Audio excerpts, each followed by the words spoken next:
Thumbs up, man. Quit playing. Hit the like button, man. The algorithm is all out of whack. This is how it be. But it's so much content out here. It's hard to keep up with a lot of stuff. I started watching this podcast, I Am Athlete, Brandon Marshall and company. Now they got like this OG spinoff, The Pivot, where it's like Fred Taylor. They switched him and Channing Crowder over. And they brought in Ryan Clark, who used to play for the Steelers. And they got, this is them three. And they have a guest every week. And I don't even know how they got on Future and Russell Wilson, but they did. And Channing Crowder, who played for the Dolphins, I like Channing Crowder now as a podcaster. Didn't care for him as a football player. I didn't like him as a football player. When he played for the Dolphins, he was a linebacker.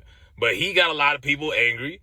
And I'm glad he said what he said, even though I don't agree with it. And I think it's toxic because it's a topic of discussion that needs to be at hand. Like black folks and black culture, the Carlton Banks type or the Russell Wilson type is always like the least desired in the black community, it seems like.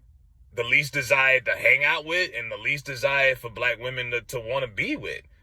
And a lot of our black women choose to date the edgy guys, the swagged out guys, the drug dealers, the dope boys, thug love, all that. And then you wonder why you got to play super mom.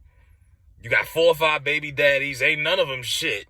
How you got 4 or 5 different baby fathers? Ain't none of them good? And you don't want to take any accountability for that? It's all just them. So, like, with going back to Channing, and I get into that, but when he says that, a lot of people got upset. And it's like, yeah, he's like, it's ignorant as hell. It's been ignorant for years. Calling him a square. He called Russell Wilson a square. Technically, like I say, most thugs, most real criminals will tell, a square basically is a guy who just is a taxpaying citizen. He don't do anything illegal. Everything is, clean. There's no under the table stuff. They stay out of trouble. I would be considered a square. I'm a taxpaying citizen. I don't do jail. You know what I'm saying? Like, so I would probably be more closer to the Russell side. Now, I'm not a dweeb either. You know what I'm saying? But I'm not the toxic cat who's juggling 9 females who got 6 baby mamas or shit. Like, Future got like 9 kids, don't he? Like, I like Future's music, but this ain't the type of guy I would be excited about if my sister brought him home. Not him necessarily. Future got some bread that could set off the family, but you know what I mean. Like, I wouldn't want, that's not the type of the guy you want a woman you care about bringing him home. Like, you would prefer the Russell Wilson type. I would think if I had a daughter, I would prefer her bring home a Russell Wilson than a Future. Like, let's think logical here. Outside of just being fans of music and football, there's nothing wrong with what Russell is. He makes a lot of money. Good guy. Takes care of his family. He's taking care of Future's son. And that's the shit on a personal level I can't respect. Like, the world knows this man is taking care of your son. And that don't bother you? Like, that's cringe to me. I'm like, man. I'm surprised they didn't change the boy's name. It's little baby Future. They might as well change it to Russell Jr. And some cats don't like that. But that's Sierra's decision. She just, whatever her and Future get down as far as co-parenting. But, the square in the black community is just not as desired by black women, it seems like. And a lot of black women would rather choose that guy who got a little edge on them. Then it's too many squares, too many good guys out here who are single that can't fucking buy a date. But you got niggas out here who ain't got no job. They walking around on the side of the street, looking crazy at 10 o'clock in the morning. They ain't got no direction. You got cats out here laid up on somebody's couch, but they got a girl. Somebody, like you got girls out here who... Now, if you a teenager and you on this dumb shit, okay. But when you 25, 30, 35, 40, you know how the story ends. You know what I mean? You know the story and how the bad guy, you know how it always ends. And it's usually that classic case, mama done told you to leave him alone. Your girlfriends done told you this nigga crazy. This, that, everybody, but they just be digmatized. They don't even see it.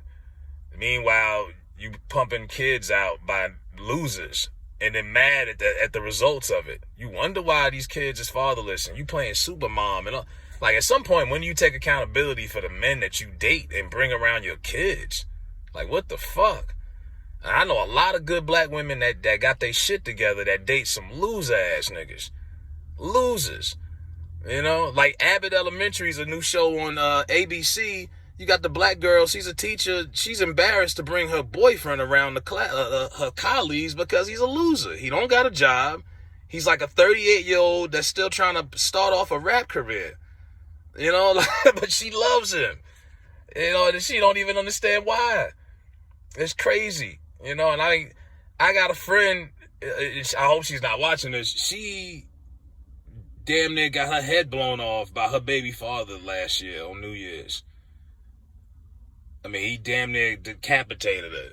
And in the midst of trying to kill her, he then kills himself. And I'm like, holy shit.